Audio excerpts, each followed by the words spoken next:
నిన్ననే నేను ఒక అంశాన్ని ప్రస్తావించా. 2 వీడియోస్ చేశా. ఒకటి 3 రాజ్యసభ సీట్లున్నయి. ఆహ్, ఏది వీళ్ళది వైఎస్ఆర్ కాంగ్రెస్ పార్టీ వాళ్ళు ముగ్గురు కోల్పోబోతుంది.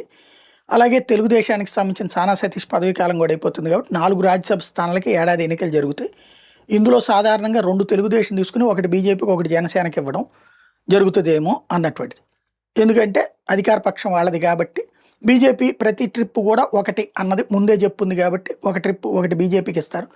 జనసేన క్రిందటిసారి అవకాశం దక్కలేదు. అప్పుడు 2 అది కూడా వైసీపీ వాళ్ళు రాజీనామా చేసినటువంటి వాటికి దాంట్లో మస్తానరావు, బేద మస్తానరావు అతనికే ఇచ్చేశారు తెలుగుదేశం తరఫున. అట్లాగే ఒక సీటుని అటు పాకా సత్యనారాయణ గారికి బీజేపీకి వెళ్ళింది. విజయసాయిరెడ్డి సీటు వచ్చేటప్పటికి, ఇంకొక సీటు వచ్చేటప్పటికి మోపిదేవి వెంకటరమణది సానా సతీష్కి వచ్చింది. ఇప్పుడు అందులో సానా సతీష్ పదవీ కాలం ముగిసిపోతుంది. ఇటు వీళ్ళది అయోధ్య రామిరెడ్డి ఇట్లాంటి వాళ్ళది, పరిమళనత్వాన్ని ఇట్లాంటి వాళ్ళది, వైఎస్ఆర్ కాంగ్రెస్ పార్టీకి సంబంధించిన 3 ఎంపీలది, పిల్లి సుభాష్ చంద్రబోస్ల పదవీ కాలం ముగిసిపోబోతోంది.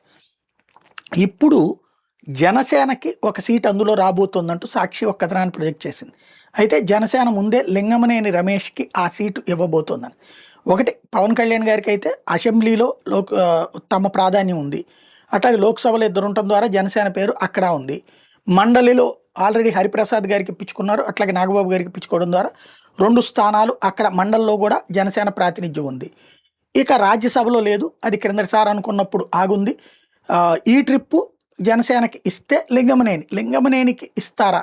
ఏమన్నా బల్క్ డెసిషన్స్ ఏదన్నా ఉంటే, అంటే సాధారణంగా పబ్లిక్లోకి నెగిటివ్ వెళ్తుంది. లింగమనేనేమి జనసేన కార్యకర్త కాదు. జనసేన కోసం దశాబ్దాల తరబడి కష్టపడ్డటువంటి వాళ్ళందరినీ పక్కన పెట్టేసి, అందులో ఉన్న ఇంటలెక్చువల్స్ని పక్కన పెట్టేసి లింగమనేని రమేష్కి ఇస్తే కనుక వైఎస్ఆర్ కాంగ్రెస్ పార్టీకి ఒక ఫెర్చింగ్ అవుతుంది. అందులో సాక్షి రాసుకొచ్చింది లింగమనేనికి ఇస్తున్నారు. అదేంటి ఇదివరకు అమ్ముకున్నారని చంద్రబాబును లేకపోతే ఇంకొకళ్ళను విమర్శించినటువంటిది ఇక్కడికి ఆరోపణ అవుతుంది. ఎందుకంటే లింగమనేనేమి జనసేన కోసం పనిచేయలేదు ఏనాడు కూడా. అతను తెలుగుదేశం అభిమాని, తెలుగుదేశానికి సంబంధించినటువంటి రియల్ ఎస్టేట్ వ్యాపారి. జనసేనకే ఉన్న పవన్ కళ్యాణ్ గారికి ఆ నిర్మాణాలకు సంబంధించి సహకరించి ఉండొచ్చు ఆయన ఆఫీస్కో దీనికో. అంతేగాని ఆ కారణంగా ఇస్తారా? ఇస్తే కనుక ఒక నెగిటివ్ వెళ్తుంది. ముందు అసలు జనసేనకి రాజ్యసభ ఇస్తారా? ఇస్తే లింగమనేనికి ఇస్తారా? లేదా జనసేనలోకి చేర్చుకుని ఇవ్వకుండా జనసేన కోటాలో తెలుగుదేశంలోనే ఉంచి లింగమనేనికి ఇస్తారా?